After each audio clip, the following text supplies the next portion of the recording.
할렐루야. 오늘 읽은 말씀의 제목은 구원받은 성도의 갈망입니다. 또 소원이라고도 표현할 수가 있습니다. 이 시편의 저자는 고라 자손입니다. 41편까지는 쭉 다윗이 기록한 시들을 살펴보았습니다. 이 고라 자손은 하나님의 은혜를 굉장히 사모하는 사람이었습니다. 우리가 알고 있는 성전에 대한 갈망, 주님의 집에서 하루 있는 것이 다른 곳에서 첫날 있는 것보다 낫다고 고백하고, 또 주의 집에 문지기로 있는 것이 더 좋다고 고백했던 그 시편과 같은 맥락으로 오늘 42편도 우리에게 말씀해 주고 있습니다. 하나님에 대한 갈망, 구원받은 성도들에게 일어나는 그 소원, 갈망이 무엇인가 하는 것을 우리에게 말씀해 줍니다. 첫째로 구원받은 성도들에게 제일 먼저 일어나는 갈망이 하나님의 의에 대한 갈망입니다. 1절에 보면 하나님이여 사슴이 시냇물을 찾기에 갈급한 같이 내 영혼이 주를 찾기에 갈급하나이다 라고 말씀합니다. 사슴이 시냇물을 찾기에 갈급한 것처럼 그의 영혼이 주님을 찾기에 갈급하다는 것은 그만큼 하나님에 대한 목마름이 간절하다는 뜻이겠죠. 사슴이 목이 말라서 물을 찾을 때 그 갈급함이 얼마나 큽니까?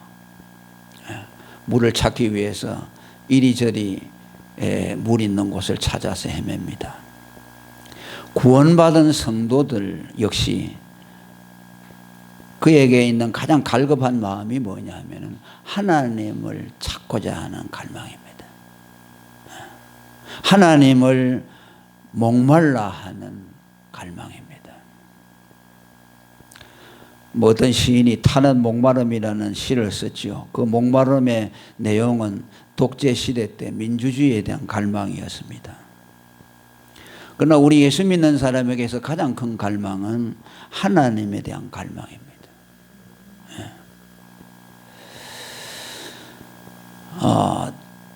이렇게 생각할 수 있습니다. 하나님을 만났으면 되지 무슨 하나님에 대한 갈망이 있느냐. 하나님을 만났으면 하나님이 이미 그에게 만난 바 되고 그의 영혼 속에 들어와 계시는데 뭐 또 하나님을 찾겠느냐라는 생각을 할 수 있습니다만, 하나님을 만났기 때문에 하나님을 갈망합니다. 하나님을 만나지 못한 사람은 하나님을 찾지 않습니다. 하나님을 만나서 하나님이 얼마나 좋은 분이시고 그 하나님이 얼마나 자기 영혼에 만족을 주시는 분인가라는 것을 경험한 사람은 하나님을 만난 이후에 계속해서 하나님을 찾게 되어 있습니다. 그래서 그가 구원받은 사람의 증거를 대라고 한다면 하나님을 갈망하는 마음입니다. 하나님 없이는 살 수 없다는 고백이 구원받은 사람의 증거입니다.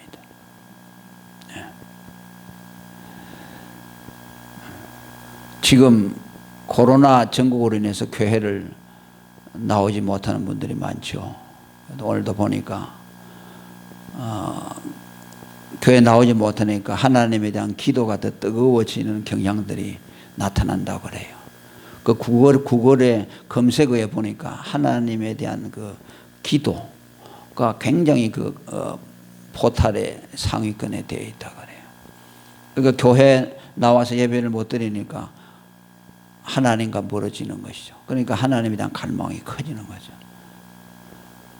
아이고 뭐 잘됐다. 교회 나가기 싫었는데 코로나 때문에 핑계대고 뭐 안 나가니까 좋다.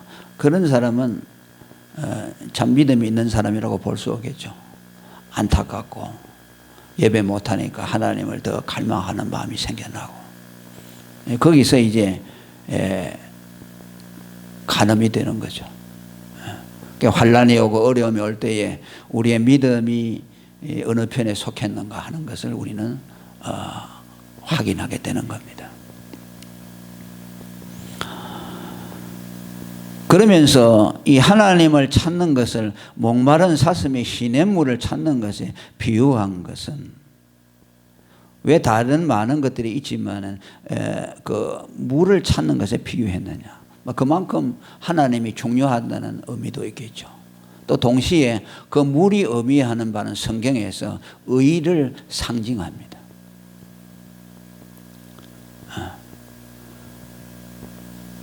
성경에서 물에 대한 내용이 많이 나오죠. 구약에 하나님이 이스라엘 백성들을 이끌고 광야를 통과할 때 물이 없어서 반석에서 생수가 나게 했다 그랬죠. 그 생수는 뭐냐면 의를 말씀합니다. 하나님 하면 우리에게 먼저 떠오르는 것이 뭐냐면 의입니다. 인간이 하나님에게서 떠나서 죽었다고 하는 말은 의가 없다는 말씀이죠. 주일날에도 설교했죠. 불의의 병기와 의의 병기에 대해서 말씀했는데, 죄가 뭐이냐? 하나님의 의가 없는 불의가 죄라고 말씀했죠. 그래서 예수를 믿고 하나님의 의를 받은 사람은 그 의에 대한 갈망, 목마름이 그 사람 속에서 생겨나는 거죠. 의로 체험을 받은 그 이후부터 그 사람은 계속 의에 대한 갈망을 갖게 됩니다. 그래서 하나님을 찾는 것을 사슴이 시냇물을 찾는 것처럼 갈급하는 것에 비유한 것은 곧 하나님을 찾는 그 하나님의 찾음이 의에 대한 갈망이라는 것을 상징적으로 우리에게 말씀해 주고 있습니다. 하나님은 반석이신 예수 그리스도의 그 몸을 깨뜨려서 그에게서 의를 흘려내어서 우리에게 마셔줌으로 그 생수가 우리에게 의가 되어서 우리를 죽음에서 건져내 주셨습니다. 그래서 목마른 자들은 다 내게로 오라 그랬죠. 그럼 뭐예요? 하나님의 의가 없는 자들은 예수 그리스도께로 가서 그분이 주시는 의의 생수를 받아 마심으로 구원을 받으라는 뜻이죠. 그래서 그 의의 생수를 경험한 사람은 계속해서 그 의를 갈망하게 됩니다.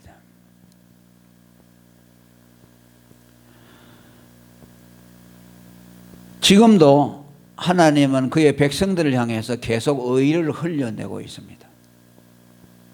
교회 와서 설교를 듣는 것은 뭘 하느냐면요, 하나님이 흘려내시는 그 의를 마시는 거예요.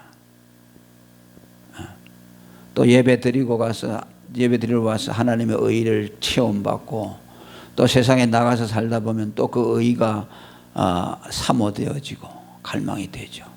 또 교회 와서 복음을 통해서 하나님의 의를 체험을 받는 거죠.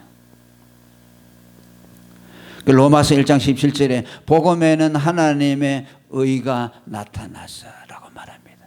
그러니까 오늘날 우리가 하나님의 의를 어떻게 먹느냐 하면 복음을 듣는 것을 통해서 하나님의 의를 우리가 취하는 것이에요.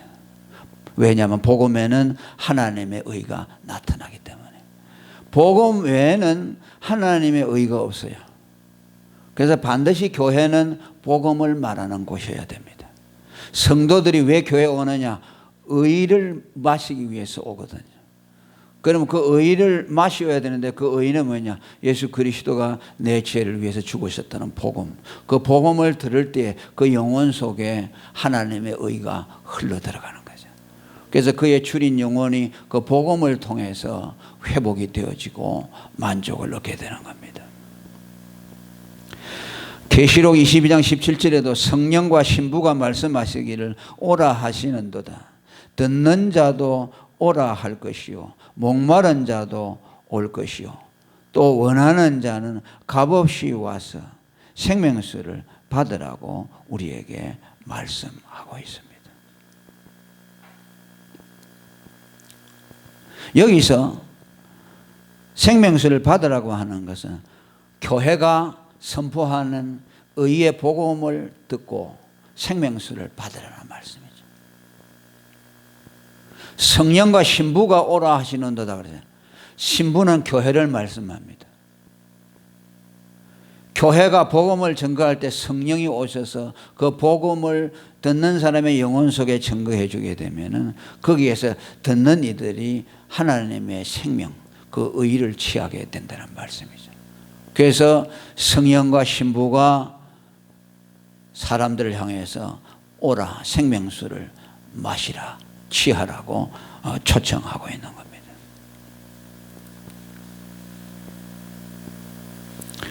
그래서 구원받은 사람의 속성은 하나님을 찾는 것이고, 그 하나님을 찾는다는 것은 곧 하나님으로부터 나오는 의를 갈망한다는 뜻입니다. 그래서 마태복음 5장에 팔복을 말하면서 어떤 것을 말했습니까? 의에 줄이고 목마른 자는 복이 있나니 라고 말씀합니다. 저희가 배부름을 얻을 것이요. 왜 의에 줄이고 목마른 사람이 복이 있느냐? 그 사람은 의를 마셔서 구원을 받았기 때문에 의를 갈망한다는 거죠. 그러니까 그 사람은 구원받은 사람이라는 증거를 나타내기 때문에 복이 있는 사람이라고 할 수가 있죠. 의에 대해서 관심이 없는 사람은 그 사람은 복이 있는 사람이라고 할 수가 없겠죠. 그래서 이 의를 경험한 사람은 의의 생수가 있는 곳을 찾아가게 되어 있죠. 복음을 들려주는 곳을 찾아가게 되어 있죠. 복음 외에는 다른 것을 듣기 싫어하죠. 요한복음 10장에 보면은 양은 목자의 음성을 듣는다고 했죠. 목자의 음성이 복음이죠. 내가 너를 위해 죽었다는 예수님의 음성이죠. 그 음성을 듣는 것이 양의 속성이죠. 다른 목자가 다른 말을 하면 도망가 버린다고 그랬죠. 그 말을 듣기 싫어서.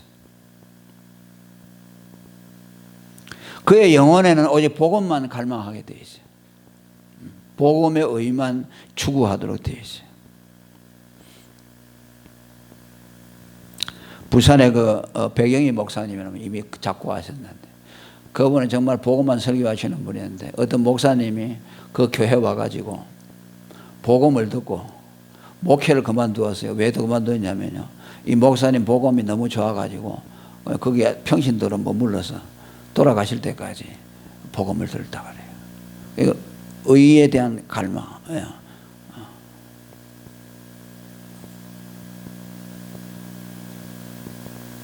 그 복음에 대한, 의에 대한 갈망이 그렇게 간절하다는 것이죠. 정말 그 자기가 목회를 그만둘 정도로 그 목사님의 말씀에 은혜를 받았어. 그렇게 했다는 걸 들었어요. 그에는 수많은 목사님들이 와서 자기 교회에서 설교하고, 그 다음에 주일 오후에 와서 또 그분의 목사님 설교를 듣고, 또 3일 기도에도 와서 설교를 듣고 그랬어요. 그 교회가 오후 2시 예배를 시작한 교회의 시초예요. 효시예요. 거기는 도시락을 싸가지고 교인들이 다 아침에 도시락을 싸가지고 와요. 멀리서 오니까. 저녁에 갔다가 다시 올라오니까 힘드니까. 그게 예배당이 이제 크니까 교실같이 지어놨어요. 바깥에 보면 거의 학교 교실하고 같아요. 한 4, 5층 되는데. 그럼 예배 딱 마치고 나면 자기 가족들끼리 도시락을 해가지고 3, 3, 5 다 이렇게 교인이 한 3,000명 그렇게 모였는데요. 그렇게 앉아서 먹어요. 그러니까 먹고 자요. 바닥에 다 마룻바닥을 교실처럼 깔아놨어요. 그럼 일어나서 2시 되면 이제 예배를 드리는 거죠. 그러니까 거기 오는 교인들이 전부 목사님 말씀 들으려고. 다른 거는 주일학교도요. 주일학교 설교도요. 목사님이 설교한 걸 가지고 주일학교 교사들이 그걸 잘 이렇게 요리해가지고 주일 학생들에게 주는 거예요. 그러니까 그 주일 학생들도 목사님 설교를 그대로 받아들이는 거죠. 그러니까 교인들이 어린 아이로부터 얼마나 성숙한지 몰라요, 신앙이.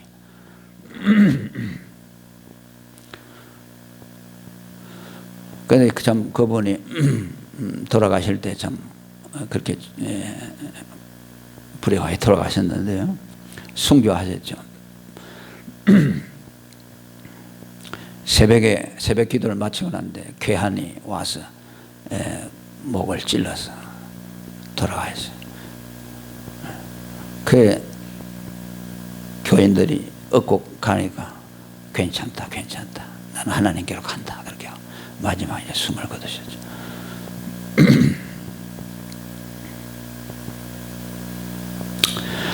그 은혜를 사모하고 하나님의 의의 복음을 들은 사람들은요, 그 말씀에 정말 그 말씀을 찾아서 갈망하는 마음이 반드시 그 속에 있게 되어 있어요. 그러니까 복음을 정확하게 아는 것이 중요해요.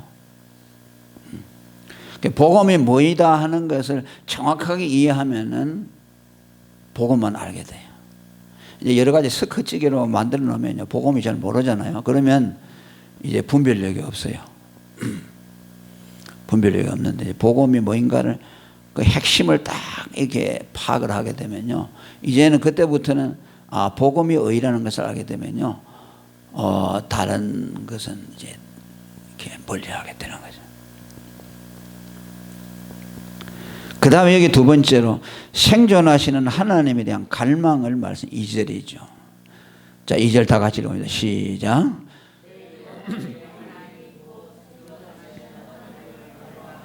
아멘. 생존하신 하나님에 대한 갈망. 이거는 어떻게 보면 1절의 반복 강화라고 할 수 있습니다. 1절의 말씀을 반복하면서 또 구체적으로 말씀하면서 반복하고 있습니다. 똑같은 말씀이죠. 내 영혼이 생존하신 하나님을 갈망한다.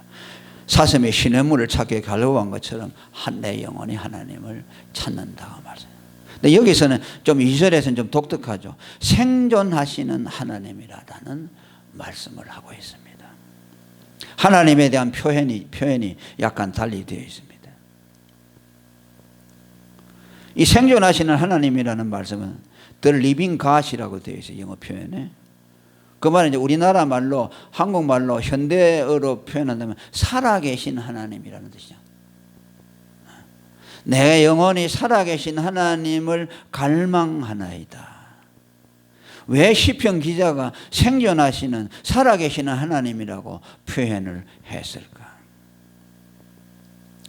뭐 들어 나옵니다. 이런 표현들이 몇 군데 나오는데 그렇게 많은 횟수로 나오지는 않습니다. 이 시편 기자가 이 하나님에 대한 그 형용사로 살아계시는 생존하시는 하나님이라고 표현을 한 것은 우리가 그 사람의 그 마음을 좀 추정을 해볼 수 있습니다. 그러나마 존재하는 모든 것들 중에 살았다고 표현할 수 있는 존재는 한 분밖에 없다. 그분이 하나님이다. 이 세상에 살았다고 하는 것이 어디 있겠느냐? 그러니까 하나님에게 살아계신 하나님, 생존하시는 하나님이라는 표현을 아주 그렇게 의도적으로 붙인 것이라고 우리는 추측할 수가 있습니다. 그렇죠? 이 세상에 살았다고 하는 것은 없어요. 시간이 지나가면 다 쓰러지고 말죠. 어린아이도 자라나서 어른이 되고 늙어서 다 죽는 거죠. 이제 죽음을 맞이하게 될 때 이런 생각이 들어요. 남아있는 사람들은 죽는 분을 보고 애도하죠. 슬픔을 느끼죠. 그런데 또 죽는 사람은 살아있는 남아있는 사람들을 보고 어떤 생각을 갖냐면 내가 죽지만 너희도 다 죽는다. 그 생각을 해요. 그러니까 또 살아있는 사람들을 보면 불쌍한 거예요. 나도 내가 죽는데 너희들이 슬퍼하지. 근데 이게 또 너에게도 온단다. 왜? 죽음을 피할 수 있는 사람은 아무도 없잖아요. 조금 빨리 가고 늦게 가는 것 밖에 없죠. 살았다고 하는 것은 이 세상에 아무것도 없어요. 코로나19 때문에 온 세계가 멘붕에 빠졌습니다. 그런데 그 브라질의 보소냐라고 하는 대통령인데, 지금 현재 대통령인데요, 이분은 상당히 좀 강직한 면이 있어요. 지금 뭐 우리가 사회적 거리 유지하고 또 봉쇄하고 이렇게 하지 않습니까? 그런데 이 대통령은 특이해요. 이 자그마한 독감 가지고 왜 사람들이 세계가 이렇게 난리냐 그래요. 그러면서 뭐라 하지 않습니까? 사람은 다 언젠간 죽어. 뭘 독감 가지고 이렇게 난리를 지으냐고. 그렇게 해서 그래 비판을 많이 받았죠. 받았는데 그 말을 들으면서 내가 한편으로는 또 저 사람 진리를 말하는구나. 그렇지. 다 죽지. 코로나 안 걸려서 좀 살아도 올해 조금 몇 년 더 사는 것 뿐이지. 코로나 안 걸린다고 그 사람이 안 죽나? 다 죽는 거죠. 왜 다 죽는데 영원히 안 죽을 사람처럼 그렇게 난리를 치기느냐. 그 G20 정상회담 할 때 말이죠. 그 개인 대통령끼리 정상들끼리도 이렇게 회담을 하잖아요. 그런데 그 중국 시진핑하고 회담이 약속되어 있대요. 그런데 시진핑이 25분 늦게 왔어요. 그러니까 이 사람은요 취소해 버렸어요. 건방지다는 거죠. 지가 대국에 중국에 지도자면 지도자지 왜 나를 무시하고 캔슬 나버렸대요. 굉장히 강직한 분이에요. 다른 대통령하고는 다 회담을 했는데 중국 시진핑하고는 건방지다고 안 했다는 거죠. 브라질이 가난하고 하니까 좀 몰랑하게 본 거죠. 왜 무시하느냐 그거죠.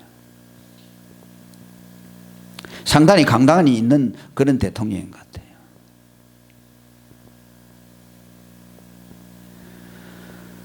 사시는 하나님은 한 분밖에 없습니다. 네. 우리 인간은요 전부 죽었죠. 네. 날 때부터 죽어서 났죠.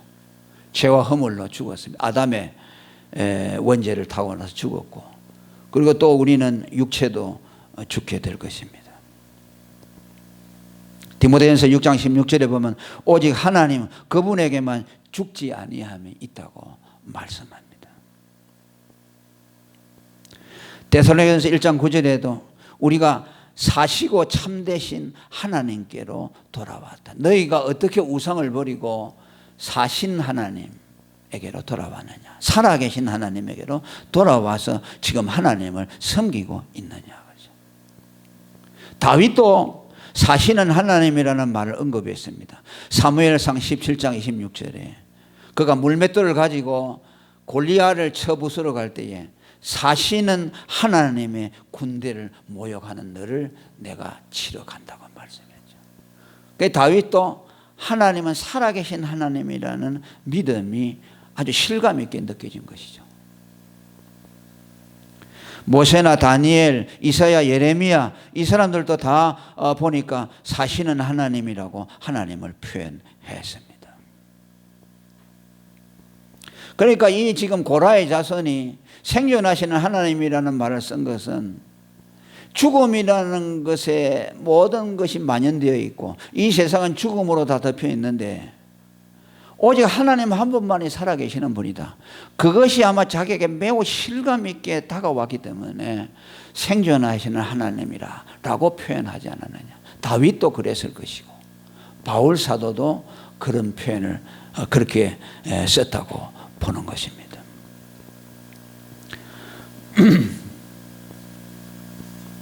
그러니까 하나님이 살아계시다는 것이 우리에게 소망이죠. 전부 다 죽어서 생명이 없는데 하나님 한 분만이 살아계시는 거죠. 그 살아계시는 하나님이 우리를 살려주실 수 있는 유일한 분이기 때문이죠. 예. 아담은 산영이라고 했지만은 그리스도는 뭐라 그랬어요? 살려주시는 영이라고 그랬죠. 하나님은 살아계신 하나님인데 그 살아계신 하나님이 죽어있는 죽음이 지배하는 이 세상에 생명을 주시기 위해서 그 아들을 보내주셨습니다. 할렐루야. 그죠? 아버지에게 생명이 있는 것처럼 아들에게도 생명을 주어서 있게 하셨다. 왜? 아들에게 생명을 주어서 그 아들의 생명으로 우리를 살리기 위해서 하나님 아버지께서 그 아들에게 생명을 주어서 있게 하셔서 그 생명이신 예수님을 이 세상에 보내주신 것이죠. 그래서 예수님이 세상에 오셨을 때 이 세상에 생명이 나타났다고 말씀했죠. 참 생명이 나타났다. 생명이라고 하는 존재는 이 세상에 유일하게 예수 그리스도 한 분이었음을 우리에게 말씀해 줍니다. 그래서 예수님은 요한복음 14장 6절에 나는 길이요 진리요 생명이라고 말씀을 했습니다.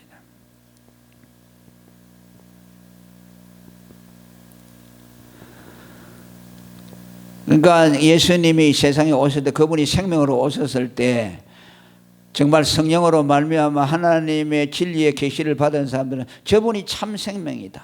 그래서 요한 사도가 그 생명을 보았고 만졌고 느꼈고 들었다고 그랬죠. 참 하나님의 생명이 나타났다고 말씀했어요. 그러니까 얼마나 감격스럽겠습니까? 죽음이 덮여있는 이 세상에 유일한 생명이 한 분 오신 거예요. 그 생명을 보았을 때 감격이 어떻게 했겠어요? 저분이 생명이시고 이 세상에 저분이 오신 것은 죽음으로 덮여있는 이곳에 우리에게 생명을 주기 위해서 오신 분이다.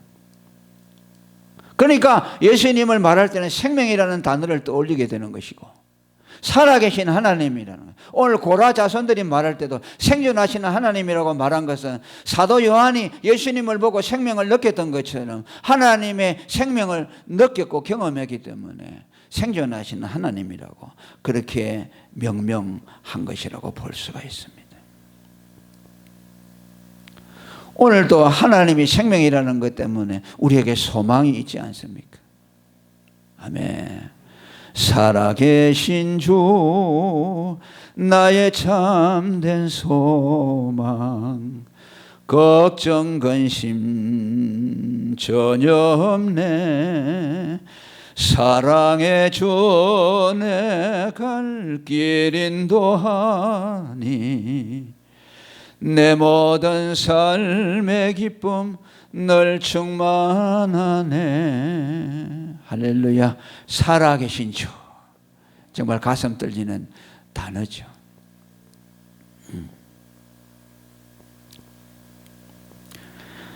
아버지에게 있는 그 생명을 아들에게도 주어 있게 하셔서 그 아들이 이 세상에 와서 자기의 살을 우리에게 주어 먹게 함으로써 우리에게 아들과 아버지에게 있는 생명을 우리에게도 있게 하셨습니다. 할렐루야. 요한복음 6장 48절에 내가 곧 생명의 떡이로다. 너희 조상들은 광야에서 만나를 먹어서도 죽었거니와 이는 하늘로서 내려오는 떡이니 사람으로 하여금 먹고 죽지 아니하게 하는 것이라. 나는 하늘로서 내려온 산떡이니 사람이 이 떡을 먹으면 영생하리라. 할렐루야. 나의 줄 떡은 곧 세상의 생명을 위한 내 살이로라. 예수님이 십자가에서 당신의 생명을 우리 위에 내어주심으로써 우리에게 생명을 주셨습니다.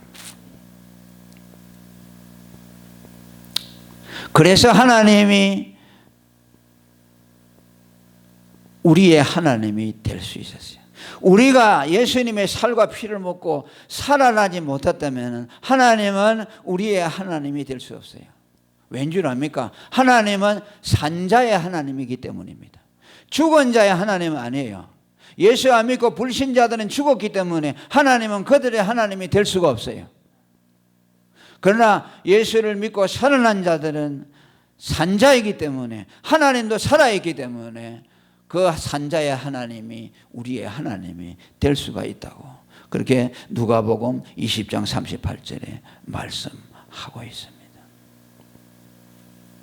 그래서 하나님을 소망하게 되고 생존하시는 하나님에 대한 갈망이 생겨나게 되고 그분을 소망하게 되고 그분만을 바라보고 그분을 고대하는 그런 믿음을 갖게 되는 겁니다. 그리고 마지막으로 하나만 더 말씀을 드리면은 이제 구원받은 하나님의 백성들은 하나님과의 교제를 갈망하게 됩니다. 내가 어느 때께 나아가서 하나님 앞에 배울 거 2절 하반절에 말씀하고 있습니다. 하나님 앞에 배울 거는 하나님의 얼굴을 배울 거라는 말씀이죠. 이것은 하나님과의 교제를 갈망한다는 뜻입니다. 하나님과의 사귐을 원하는다는 뜻입니다. 우리가 예수를 믿고 어렵다함을 받으면 하나님과 화목해지죠. 화평하게 되면 하나님이 우리에게 보이기 시작하게 되고 하나님의 보이지 않던 하나님이 우리에게 보이게 될 때에 야 하나님이 계시구나. 그죠? 그 하나님을 보게 되니 하나님을 사랑하게 되고 그분과 교제하고 싶고 그분의 얼굴을 구하게 되는 겁니다. 이것이 구원받은 사람의 속성이고 구원받은 사람의 최고의 갈망을 말씀합니다. 내가 어느 때에 나아가서 하나님 앞에 배울 거라는 말은 구원받아서 하나님과 화목하게 된 사람의 갈망의 최우선은 뭐냐? 하나님의 얼굴을 뵙는 것입니다. 그분과 친밀하게 지나고 그분과 교제하는 것입니다. 저와 여러분의 갈망이죠. 예수 믿고 구원받은 사람의 최고의 목적은 뭡니까? 하나님을 만나 뵙는 것이죠. 하나님 앞에 기도하지 않으면 마음속에 견딜 수가 없고 그 영혼이 공허하고 어둠이 와서 지배하고 그래서 하나님을 찾게 되죠. 그러니까 예수 믿는 사람은 기도하지 않을 수가 없죠. 예수 믿는 사람은 예배하지 않을 수가 없죠. 예수 믿는 사람은 하나님을 찾지 않을 수가 없죠. 그 영혼이 계속해서 하나님을 갈망하게 되죠.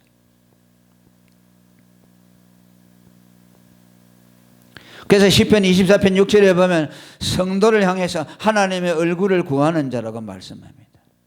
너희는 여호와를 찾는 족속이요 야곱의 하나님의 얼굴을 구하는 자라고 말씀했습니다.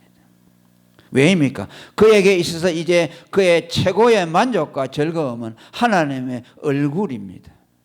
내가 깬 후에는 그의 얼굴로 만족하리이다. 할렐루야. 우리가 여러분 이제 죽고 나서 천국에서 눈을 뜨게 되잖아요. 그러면 그때에 우리가 제일 먼저 보게 될 분은 예수님이죠. 할렐루야. 그 예수님을 볼 때 우리 영혼이 최상의 만족을 경험하게 될 거예요. 그걸 지금도 우리는 경험하죠. 우리의 최상의 만족은 뭡니까? 하나님의 얼굴이죠.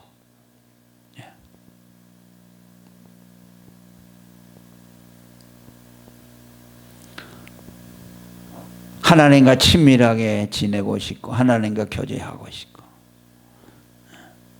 그런데 여러분 그것은요 내가 하는 것이 아니고 내 안에 계시는 그리스도 예수 그리스도의 영 성령이 그렇게 하도록 하는 거예요. 내 안에 성령이 안 계시잖아요. 그러면 그렇게 할 수 없어요. 왜? 인간은 하나님을 안 찾아요. 그냥 우리가 육체뿐이고 거듭나지 못하고 성령이 없고 그렇잖아요. 그러면요 그런 사람은 하나님을 안 찾아요. 왜? 거듭나지 못한 사람은 하나님을 몰라요. 모르기 때문에 하나님을 찾지 않아요. 마치 불신자들이 하나님을 안 찾는 것과 똑같죠. 그들은 하나님을 모르기 때문에 하나님을 안 찾아요. 그 예수 그리스도의 영 성령이 우리 속에 오니까 그 예수 그리스도의 성령이 하나님을 찾도록 나를 계속 충동하는 거예요. 충동하는. 그러니까 내 거듭난 영혼하고 성령이 하나님을 자꾸 찾도록 해요. 하나님을 찾지 않으면 막 영혼이 괴로운 거야. 막 허전하고 공허하고 막 짜증이 나고 뭘 아무리 좋은 걸 하더라도 만족이 없어요. 누가 뭐 억만금을 갖다 줘도 너 하나님 믿지 마라 그러면 그렇게 할 수 있어요? 못해요. 할 수가 없어요. 왜 그러냐니까 그 안에 성령이 있어 그래요. 그 예수 믿는 것은 내가 믿는 것이 내 혼자 믿는 것이 아니고 내 안에 성령이 믿는 것이요. 기도하는 것은 내 안에 성령이 하나님을 향해서 아바 아버지라고 부르는 거죠. 할렐루야. 갈라디아 4장 6절에 너희가 아들인 고로 하나님이 그 아들의 영을 우리 마음 가운데 보내서 아바 아버지라 부르게 한다. 우리가 하나님 아버지 부르는 것은 내가 하는 것이 아니고 내 안에 아들의 영 그리스도가 계셔서 나로 더불어서 하나님을 아버지라고 부르는 거죠. 그게 신기하죠. 예수 믿는 것은 내가 하는 것이 아니에요. 하나님이 하시네. 예배 드리고 싶다. 누가 합니까? 내 안에 성령이 예배하도록 자꾸 부추긴 거야. 기도 안 할 때 기도하라고 자꾸 부추기죠. 누가 그러냐? 내 안에 성령이. 너 이렇게 해야 돼. 이렇게 자꾸 충동하는 게 누구냐? 내 안에 성령이 그렇게 하는 거야. 그 성령에 이끌려서 하는 거죠. 예수님도 이 세상에 오셨어요. 자기 혼자서 하신 것이 없대요. 그가 광야에 금식 기도하러 갈 때 누구에게 이끌려 갔다겠습니까? 성령에게 이끌리사. 할렐루야. 광야로 가사. 하나님이신 예수님도 성령에 이끌려서 가셨어요. 또 내가 말하는 것은 내 스스로 내 자유로 말하는 것이 아니고 내 안에 계신 아버지께서 말하는 것이니라. 예수님도 자기 혼자 하는 것이 하나도 없었어요. 삼위일체 하나님이 공히 함께 하시는 것이에요. 하나님은 성부, 성자, 성령이 언제나 같이 계시면서 하시는 거죠. 자, 우리가 예수 믿는 거 어떻게 합니까? 내가 예수 믿고 구원받았잖아요. 그 성령이 내 안에 오셨어요. 그 성령이 내 안에 계시요. 그리스도가 계시죠. 그래가지고서 그 그리스도가 나로 자꾸 충동해서 하나님을 바라보게 하고 믿어지게 하는 거죠. 그래 나는 거야. 야, 너 기도해야지, 기도해야지. 찬송 불러야지, 찬송 불러야지. 그래요. 그러니까 하나님은 하늘에 계시고 내 안에 성령 그리스도가 오셔서 하나님을 향해서 자꾸 나아가도록 하는 거죠. 그러니까 내 신앙 안에 삼위일체 하나님이 함께 역사하고 있는 거죠. 그냥 하나님만 있는데 하나님인데 내가 막 내 열심을 가지고 하나님께 나아가는 것이 아니고 삼위일체가 연합해 가지고서 내 신앙을 지금 이끌고 가는 것이요.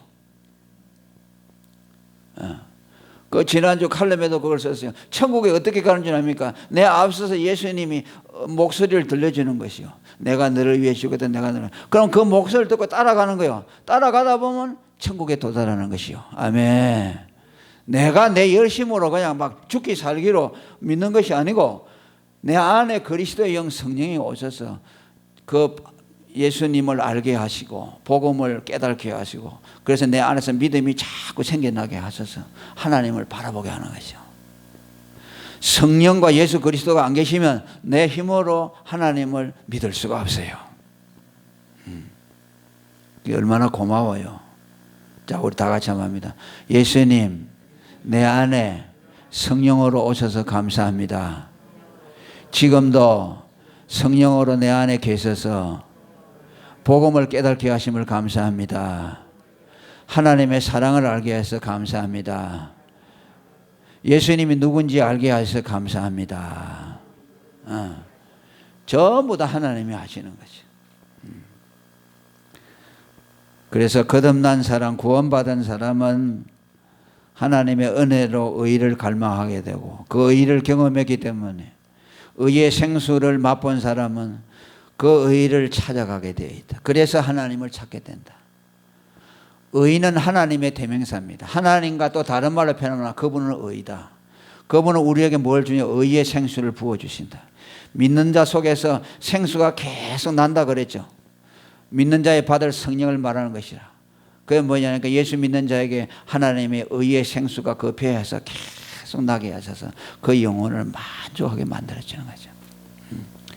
그러면서 그 예수님의 성령이 내 안에 계시면서 하나님을 찾게 하고 친밀하게 하고 하나님과 교제하게 하고 하나님이 그 사람의 최고의 만족, 최고의 갈망이 되어서 그분만을 사랑하도록 우리를 만들어주는 겁니다.